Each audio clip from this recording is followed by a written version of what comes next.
Welcome, I'm Deb Shepard. I'm your host of Spirited Straight Talk. Thank you for joining me on this amazing spiritual journey that we call life. You're in the right place and you didn't land here by accident. My intention is to help you learn to free yourself of things that are holding you back and create a life that truly makes your soul happy. I'll be talking about key insights and interesting topics to help you learn how to powerfully co-create with the universe. I will cover everything from turning your setbacks into triumphs, and my favorite, living your soul's purpose. Of course, I'll be connecting you with spirit, your guides, and the favorite one, of course, is your loved ones on the other side. If you're ready to truly stop spinning circles, and you're ready to harness the power to co-create an authentic life with spirit, then I hope you join me every week for Spirited Straight Talk.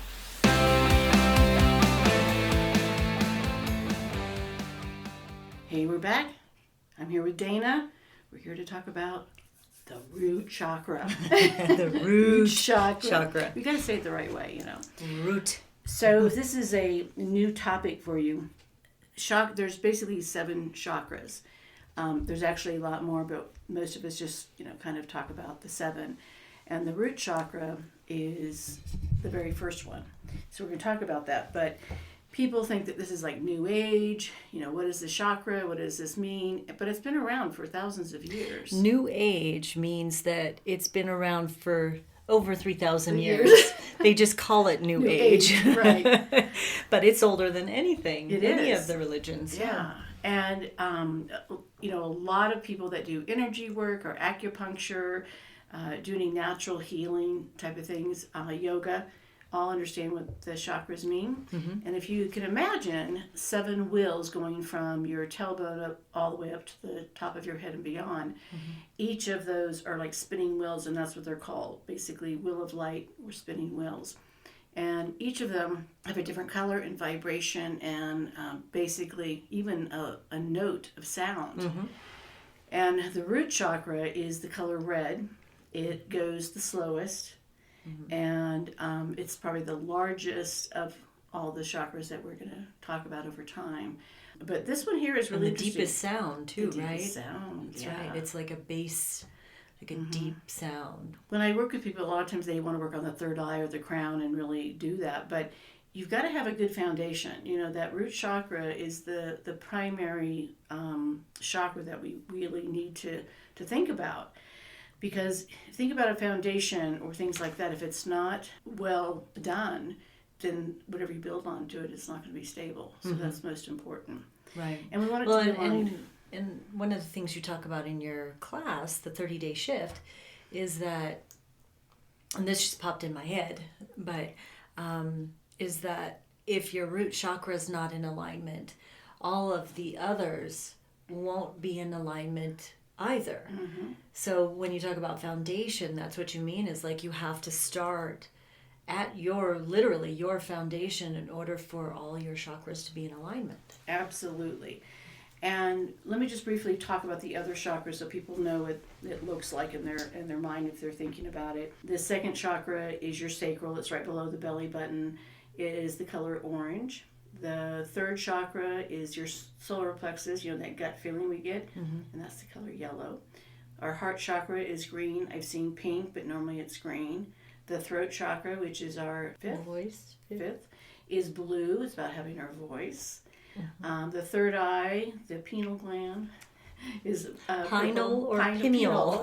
Say it how you like. Right. It is between our eyebrows, and that's where we have sight for being intuitive mm-hmm. and things like that, being psychic, and that is the color indigo or purple. And then the crown chakra is the color white. Mm-hmm. And we've had our chakras pictures taken, which is mm-hmm. really cool. So mm-hmm. Where you put your hand on, and I blew up a machine, of course.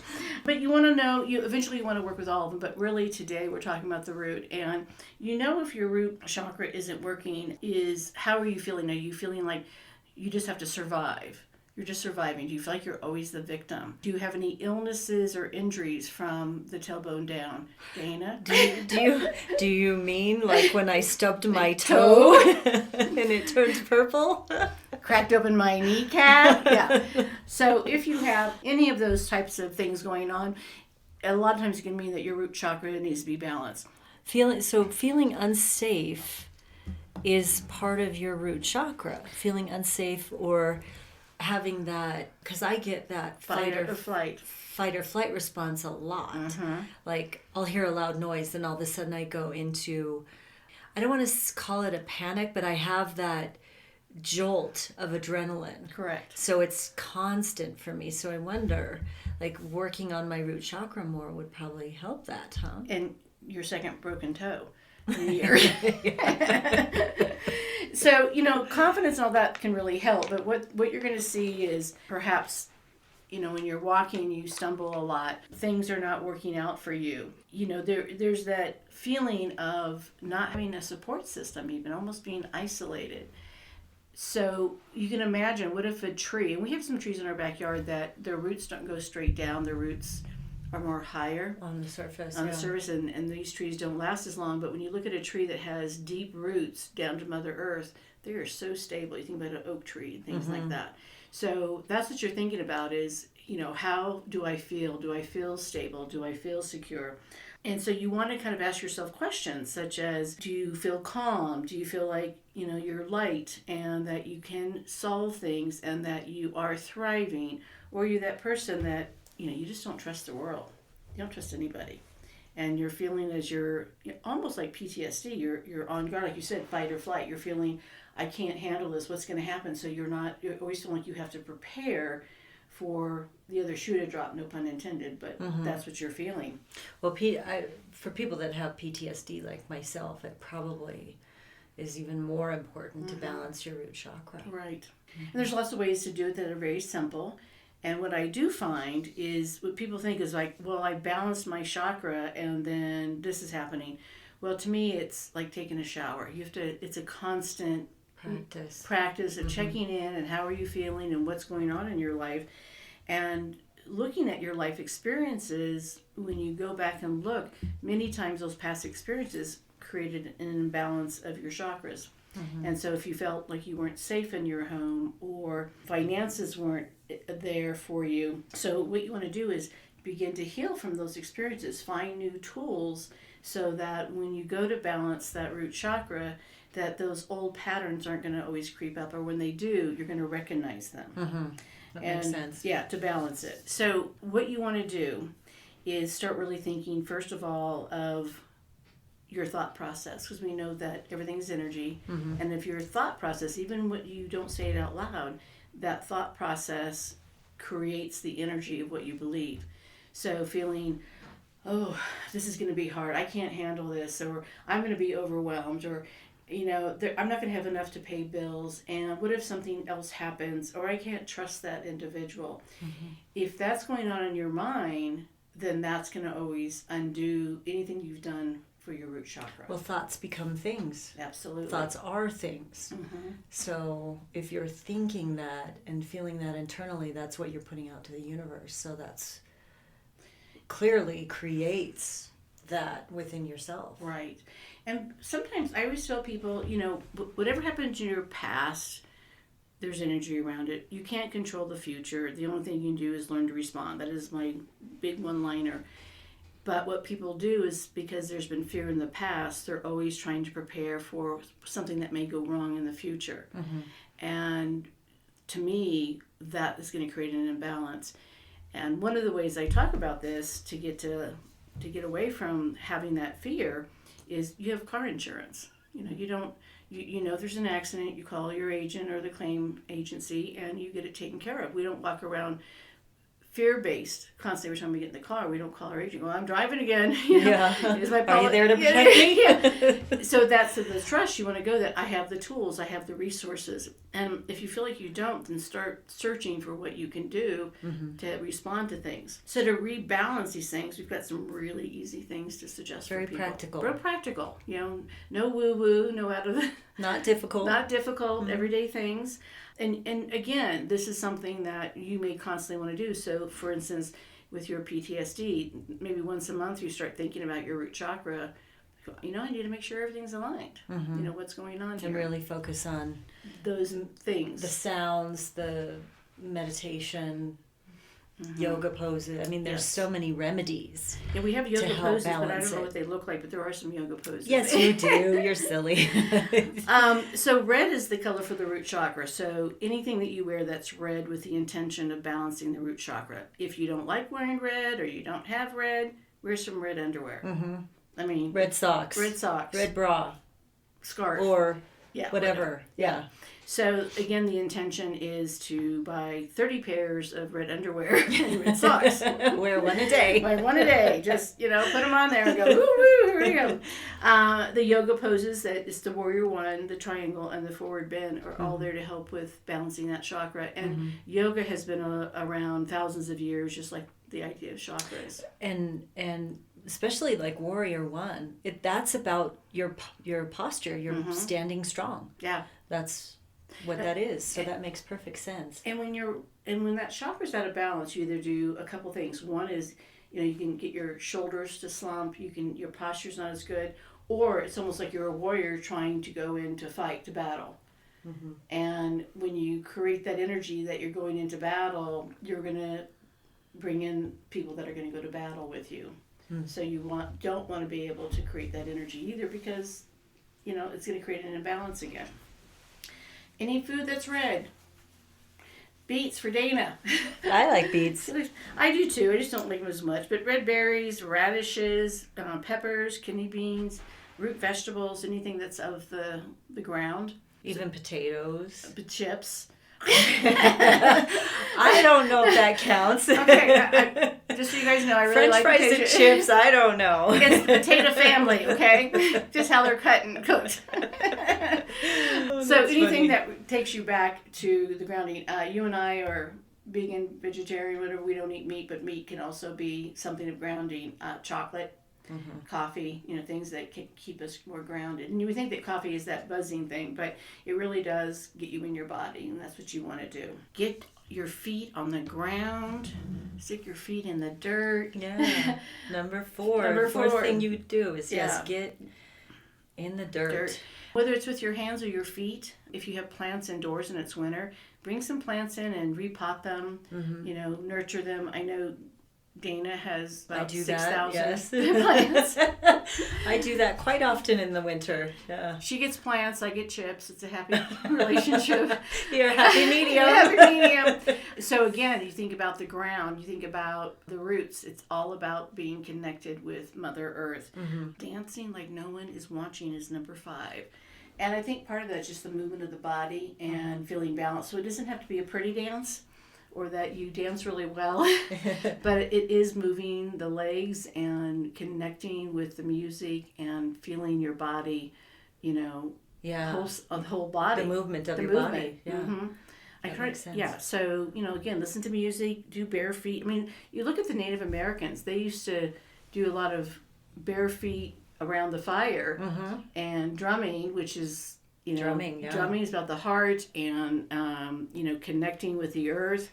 So, now it makes sense why they did this dance. Right. For connecting with Mother Earth and getting very grounded. And I am Native American, and I love all that stuff. Yeah. I'm not, but I like it too. 6. I am a martial artist. I got a black belt. But I don't... Kicking ass. Yeah, I don't like a ninja at all. I thought I would. I don't look like a ninja. But martial arts or kickboxing, anything again with your legs. And if you're a person that isn't really active, it doesn't have to be anything other than just doing some walking, doing things to get those legs moving and connecting with the earth. But if you are a person that takes these kind of classes, go in there thinking, I'm going to, create my root chakra. When I was in martial arts, one of the things that it was Taekwondo, they would have you do certain stances so that you couldn't fall. And you had to be in that power position, which is all about that root chakra. And that's what you want to do. That's like the warrior pose. Yeah, the warrior pose. It's the same type of concept, yeah. Yeah. So if you're not a yogi, then martial arts. Yeah. Or both. Yeah. I think for a lot of people, everyone has a little difference. And number 7 was what makes you feel strong. And I think everyone's a little bit different on what makes them feel good. So if you love to sing, belt out singing. If you like to write poetry or paint or cook, To me, cooking is a great way for meditation and to get grounded because you're trying to take care of the body and the soul. So whatever you're really good at or what you really enjoy, even if it's not great, do it in order to feel that confidence and be able to stand in your power.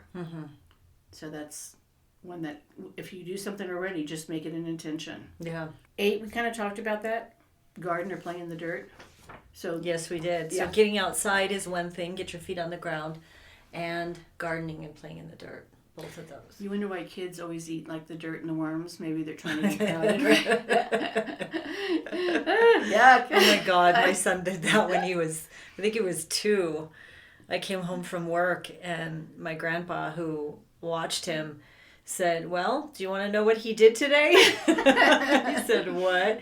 So he came running to me and he was eating a worm. I'm like, oh my God. He was getting grounded. Yes. I guess. This one I love, number 9, and you did this for me, is that you took riding lessons because I love riding horses. But when you're riding a horse, you're getting that trust and that feeling of the power of that 1,500-pound animal beneath you. And as you ride, you're finding your stability as you sit up straight and you hold on to this animal. Oh, yeah. And that's all the root chakra because your legs are wrapped around and You have to trust. You have to trust and get that power because it can be scary when you're up there. And I know I love riding horses. I had a little pony when I was growing up, but you took the riding lessons so that you could have the confidence and know about the horse so that we know the proper way to ride it so I felt safe. And it's and that's amazing. what happened. You felt safe. Right. And we were at the ocean, went in the water. Right. Yeah. So again, that's that confidence and she actually did better than I did with my horse. we won't tell that to anybody. Yeah. Are you talking about when you got stung by the jellyfish? Jellyfish? Am I riding the horse? Yeah, probably the horse riding is very similar to how I looked as a martial artist. You look great horse riding. Yeah, I know. So you're great.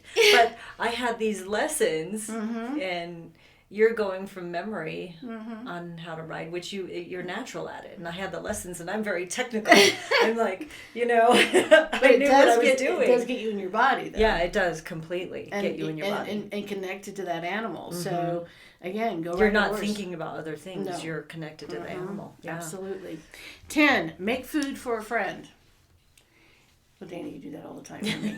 But, when we're caring for somebody else, we feel strong about making a connection and helping somebody else. And it doesn't have to be food, but again, if you're making food and you give some of it to a neighbor or a friend or a child, whatever, it actually creates a little bit of confidence that you're in a good place to help somebody else out. Because when that root chakra is not balanced, we don't feel our power. We don't feel like we can take care of ourselves as well. But then when we have the ability to help somebody else out, it makes you feel good. Providing nutrition for someone else feeds your soul. Absolutely. Because we feel good. Like, I have enough to go around. It's not that scarcity feeling. Yeah. Which is what we want to take away. This is one here, number 11, I thought was really good when it came to me. It sounds so simple, but we've gotten away from it. Most people have. I know you and I have, unless we're having friends over. Yeah. Sit at a table with napkins, placemat, candles, and good music. Because if you think about all the times that people got together around the table to sit, it creates the ability to break bread, sit in your chair, feel that connect, feel that. Even if you're by yourself, have some good music, watch something, whatever that means. But again, it's taking it to be a good foundation versus eating over the sink or eating in front of the TV or on the run or in the car. That's going to create imbalance because you're nurturing your body, but you're not sitting in a chair making that commitment. Making it more of a ritual versus an afterthought. Yes. Got it. These are simple. Yeah. These are not like, oh my God, I have to change my whole life. It's got to be simple. Yeah, exactly. Number 12, do you want to read this one? Sure. Take your dog or cat for a walk and look at nature. I put cat in there because I've been wanting to take our big cat Bodie out. But, And walking a cat is not an easy thing. Does that really ground you? Just asking. Well, I love humor. But again, walking your animal, being outdoors, it's getting that connection to Mother Earth. It's being with an animal that is smelling everything and checking things out, and they've got 4 legs, and it causes you to have balance too, because there's a leash, or like our grand dog that pulls, it creates I need to keep balance because I have this strong dog in front of me. Gotcha. 13, one of my favorites, laugh a lot, then laugh some more. Yes. Laughter, I think, releases so many endorphins, that it helps you feel that... Good chemicals in your brain, and endorphins and serotonin, Helps you believe in yourself again. It takes some of the edge off when you're in fear or you're in a place of scarcity, so that the humor can kind of wrap you up and think, do I have to take this as seriously as I'm taking it right now? Watch some TikTok.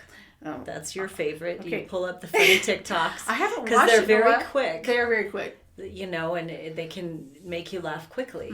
Or a comedian, you always say. Pull up a comedy. Look up a website that has nothing but dad jokes or something, I do the dad joke, and Dana just rolls her eyes. So have good supportive shoes to wear, number 14. And people think that's not a big deal, but... you and I have a lot of shoes. Should we tell our audience? I don't know. We have a lot. It's embarrassing. We probably have more than DSW in one store. No, not really. But we have a lot.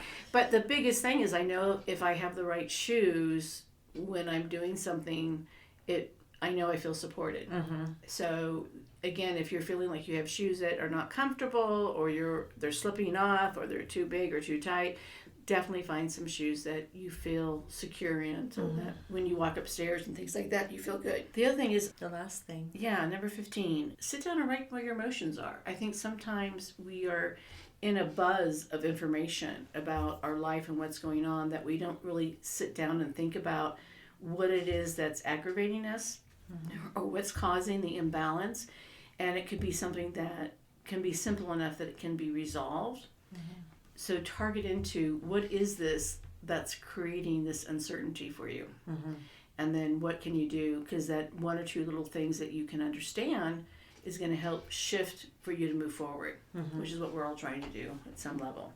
To write them down and then release them, you say? Yeah, you can release them. You can talk about them. If you have a therapist or someone that can crumble help it up and burn release it. Yeah, put it in the water, bury it in Mother Earth. Maybe it'll grow into a tree. Or even just the act of writing it down can help you. One of my favorites are put it in the freezer. Freeze that idea. Freeze it. Chill it out. So then also begin to write things down that you're in gratitude for. And when we get in that place of fear and unbalance and scarcity, we forget what we do have.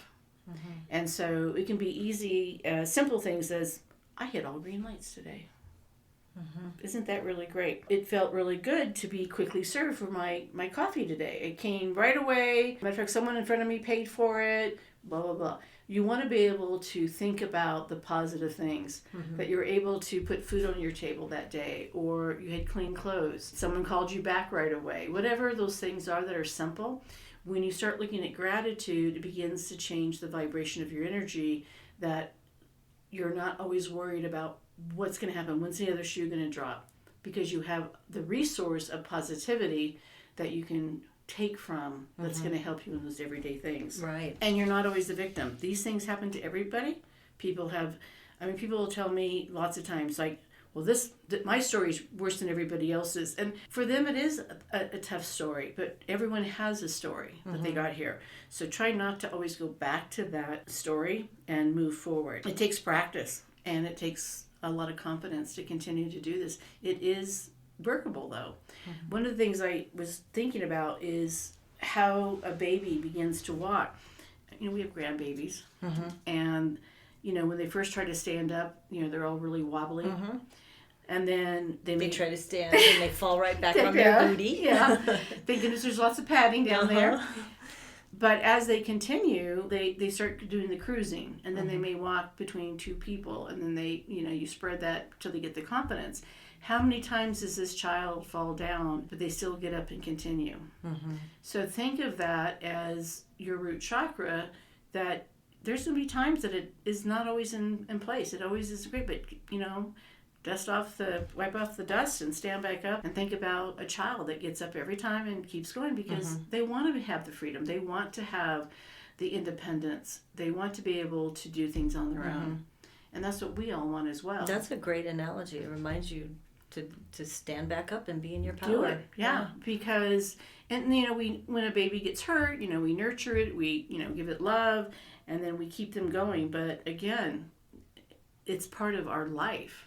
Don't let it create your reality. Begin to change that. Yeah. So have some confidence. There's also a lot of mantras we can say, which is all about intention. So when you wake up in the morning, just say, I'm centered and grounded. I'm safe. I release all anxiety and fear. Home in my body, which I like.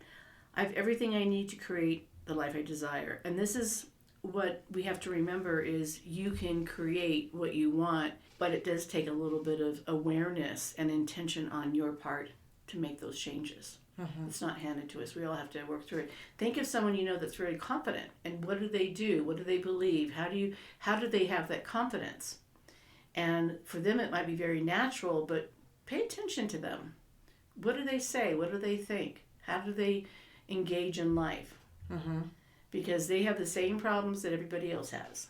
But how do they react to them? And then, food, chocolate, essential oils. Great things. Great things to use. Make it simple. Like I always say, keep it simple, sweetie.